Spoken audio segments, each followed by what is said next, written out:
Hey now, it's Saturday, October 22nd. Hope everyone's doing well.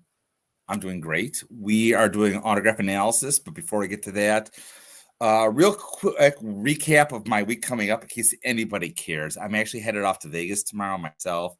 I got a conference there, but really cool. I'm supposed to meet with Steve Grad for lunch on Wednesday. I hope that happens. He's got a very busy schedule, but he's trying to make some time for me.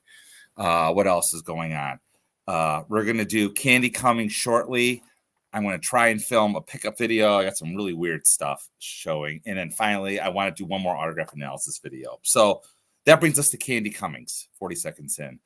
You talk about one of the least deserving players. I don't want to talk about executives and stuff like that, but players in the Hall of Fame. And maybe Candy Cummings. It really may. He was, I read a Saber biography today. He's most known for, quote unquote, the inventor. And I want to use that term very loosely of the curveball. He said he invented that like on the shores of New York City, throwing seashells into the ocean. He perfected that in his early 20s. He got the name Candy, not from any like candy or the gum or candy like that, but candy was the term back then for the best there was. He was the candy. He was the best. So he got the name Candy Cummings, but his name was William Cummings. He only pitched in the major league a short period. I think he may even have a losing record in the major leagues of 28 wins. His lore, though, of inventing the curveball and defending the fact that he invented the curveball, he pitched in a lot of semi-professional leagues. It was so long time ago that the invention of the major leagues and the Cincinnati Red Stockings weren't even around. He pitched before that time. So he's only credited with less than 30 wins in his lifetime. He was out of baseball by age 28. So I don't even know if he pitched 10 years. I had to pull up his biography to see if he even pitched 10 years, if he would qualify today. But he was elected in the 1939 class. There was a person locally here named Fred Goldsmith who lived very close to me. He defended that he was the inventor of the curveball. He and Cummings got in a lot of matches, but Spalding decided that Doubleday invented baseball in Cooperstown, which we know is now the Doubleday myth. They also proclaimed Candy Cummings the inventor of the curveball. And that wave got him into the Hall of Fame in 1939. So I think he died in like 1921. So he's in the Hall of Fame. We got to get him. I don't have him. I know of only 2 autographs in the open market. I want to show this shortly, as well as a fake that's been passed off as real. So without any further ado, that's a little background. Let's talk about the one and only Candy Cummings. So real quickly, we go to the PSA database, and they have 2 letters in the database, 2 autographs, I should say. Both of them are letters. They're online letterhead.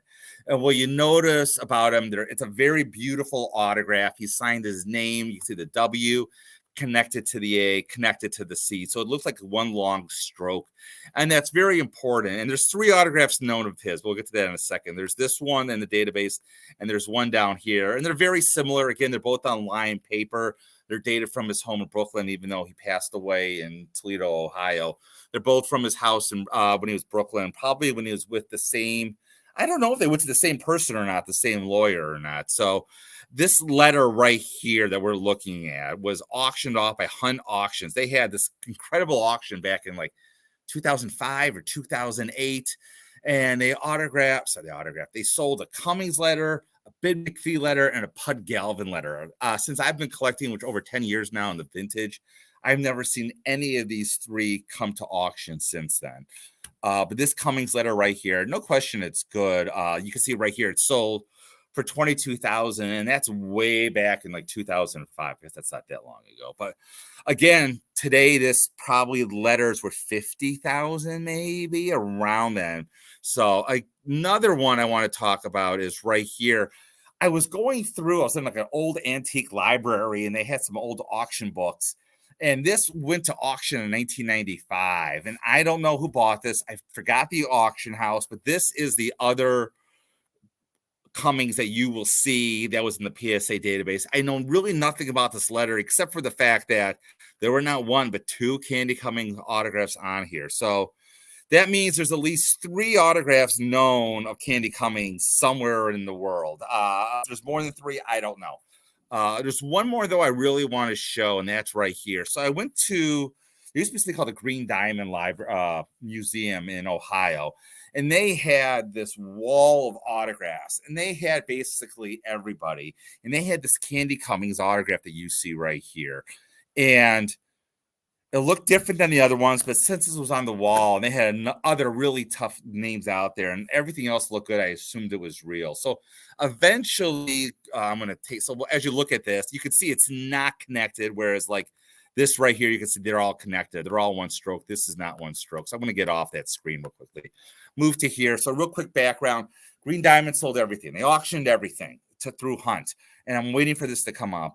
There are a lot of other stuff I got through there. I got some amazing autographs through there. I got a Miller Huggins and a Joe Kelly through there.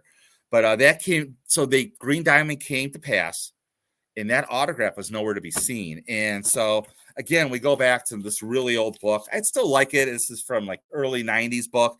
And the Cummings that was in the Green Diamond was very similar to this. And of course, in here, the Cummings they have in here, I'm not going to even show it because they're so similar, are both cut autographs. And what do we know about cut autographs? If anyone's going to forge an autograph of these priceless, impossible Hall of Famers, it's going to be on a cut. So my guess is the TPAs looked at that and they failed that that Candy Cummings autograph. So that's about it with Candy Cummings. My guess is you're never going to meet anyone that owns one, a good one at least. But that's about it. I'm going to try and shoot right now before I leave a pickup video. And then we're going to get to the last of the C's. Hip, hip, hooray of Kiki Kyler. So, but until then, thanks for watching. Hit that like button right there and keep collecting.